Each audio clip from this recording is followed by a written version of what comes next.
Ladies and gentlemen, welcome back to another episode. This is part 3 of Kamo's series. Series. Okay. Guys, I have a whole series to myself. I'm special. She Yes, still is sir. here. She still is here. Exactly. She hasn't left.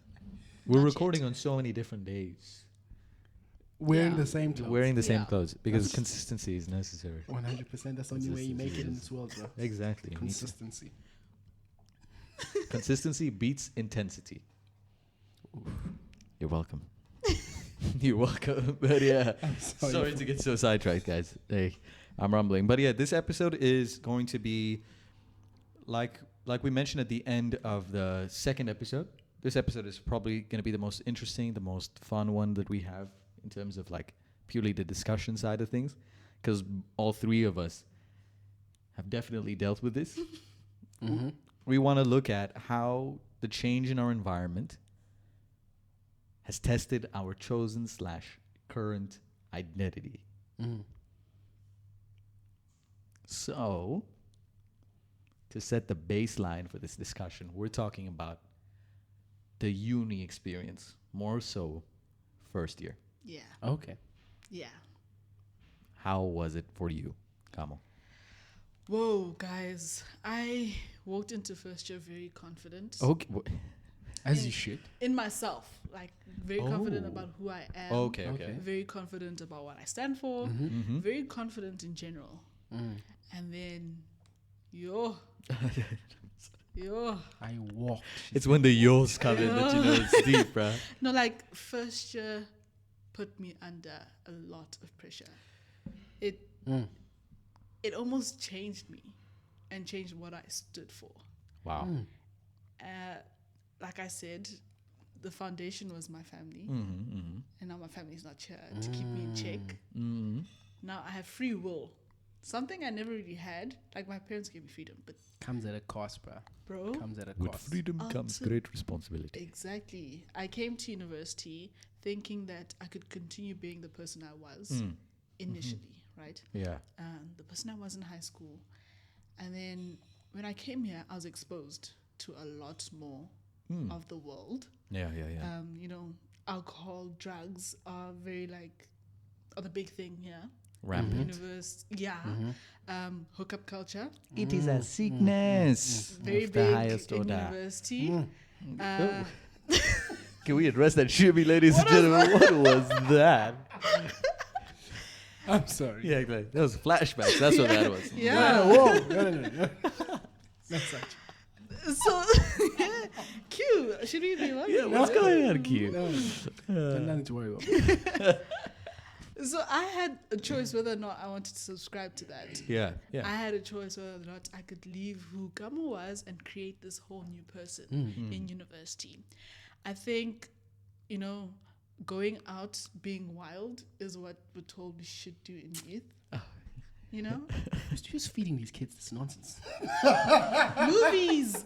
Oh my word, movies are telling I get us, like, go out, do you, be whatever you want to be. Like, I get it, but it comes at a cost. I mean, it does come at a cost, but it's also worth mentioning that, like, if you truly believe that this is what you should be doing, then we're in no position to be telling you what to do. However, I think why this is such an interesting conversation to have, especially within a community of people who believe otherwise, we're sort of looking into how we, despite how strongly we believe in what we believe, we might find that at times we do things that disagrees with what we believe. Yeah. Right?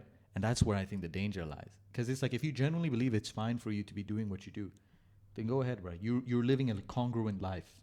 Do you know what I mean? You're not in disagreement with yourself. But if you believe something and then you find yourself continuously like second guessing and questioning things, that's when I think the danger starts to creep in. That's true. I think especially I'll start with the easiest one, like hookup culture. Yo, Because, my days, bro. you know, in high school. Your days. In your days. Yo, wow, what do you not know? He didn't say in. Hey.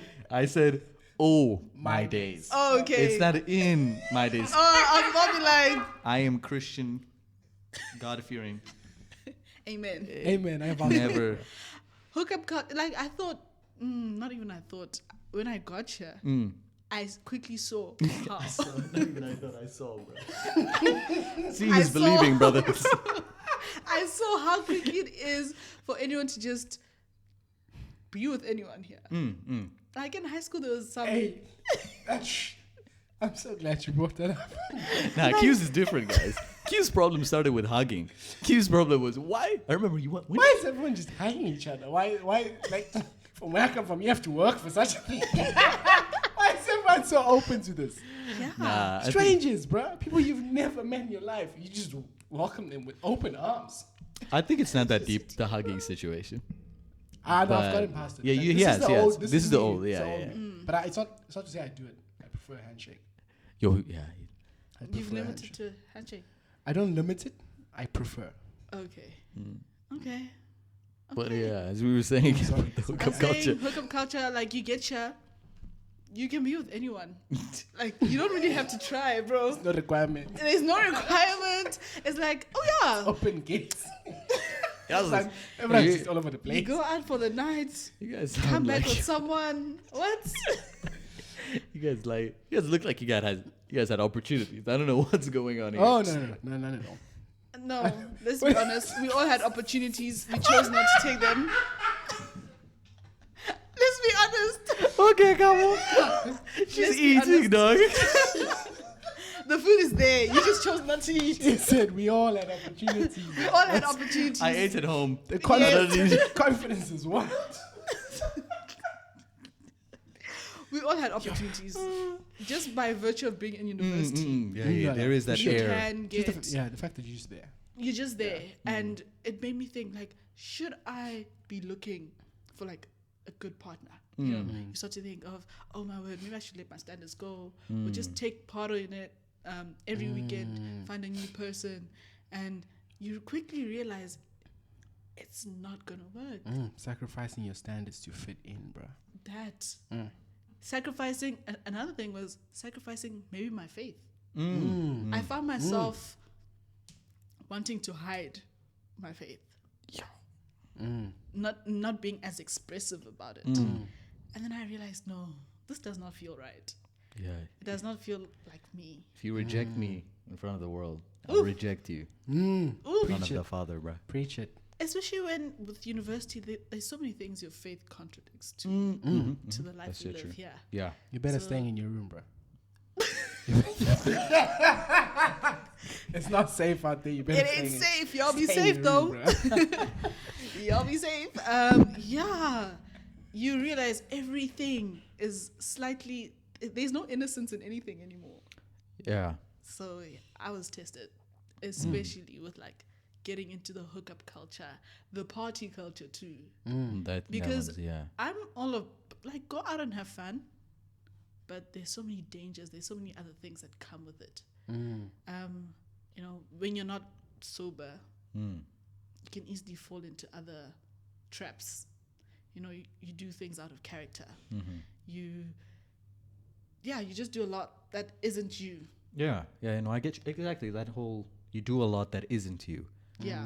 Again, this links so well to the nature of like the need for congruency in our life. We need to be thinking and doing the same thing for us to live the most complete life that we can live. And I think that's what this touches into so well, because it's like the very fact that we're questioning if who we are is who we want to continue to be after being exposed to such things is our like our consciousness crying out to us, saying that if we want to do these things, we need to change who we are fundamentally to Yes. enjoy these things without feeling guilt and judgment. Right? And that's what I've come to realize as well. And I think it's better for you to just avoid doing all of that if you're judging yourself about it continuously. Because I also feel like if you know who you are, like currently who you are now, and you're not sure who you want to become, that's where you open yourself up to so many different things, bro. So many Okay. different experiences. So I feel like you need to understand who you want to become, bro. Otherwise, you are gonna get it's gonna be so easy for people to influence you. So easy. Did you guys ever feel influenced to be someone you're not? To like let go of who you truly are at the core? I don't At know. the core? Yeah, that is- Okay, is at the core too strong? Or I mean, it's not. I mean, there are always moments of weakness and moments of doubt that you have, and Lord knows those came in bundles. Those came in multitudes. But what I will say personally, right, is that I think because of how grounded I was in my faith, it almost felt as though the temptations were rare, bro. Like as much as people, like for me, I've always been asked, especially when I go back home, I'm always asked about these peer pressure and the influence of friends and my surroundings. And then I realized that I never really felt peer pressure, weirdly speaking. And I think that part of the reason why is because of, I remember what you, like in the earlier episodes, you said something along the lines of, I was hiding my faith, but I wanted to, because I realized that if like I didn't say what I believed, it was too easy to conform to what they were doing. And I think because I was so zealous. I think I just had like a strong passion for my faith when I just arrived to uni. I was telling everyone everywhere that I was very, obsessed with Jesus that Christ. was amazing, bro. That's good. And I think that closed doors All of them. all of the doors that could have been left open. And I remember I was talking to Q about it as well towards the end last semester. I was like, yo, bro, how come I'm not getting like tempted? Or as tempted. Or yeah, as tempted. Hey, man, temptation, see, is that It's everywhere. it's everywhere. But I was shocked. Like, I never saw the appeal in doing these things, trying these things. I think I was fortunate enough. But I'm curious, Q, how was it for you, bro? I think I probably could have been tested. I wasn't as grounded in my faith and grounded. I mean, I knew who I was, but it wasn't like solidified. So I think I could have been easily influenced, but luckily I was surrounded by the right people. So You're that surrounded by him. 100%. Hey, bro. 100%. So I think that helped me a lot. It reduced my temptations. Being around people who are grounded and people who know what they're doing and people align with who you want to become. Being around those people, it kind of eliminates, the other life. It kind of That you could eliminates live. those temptations.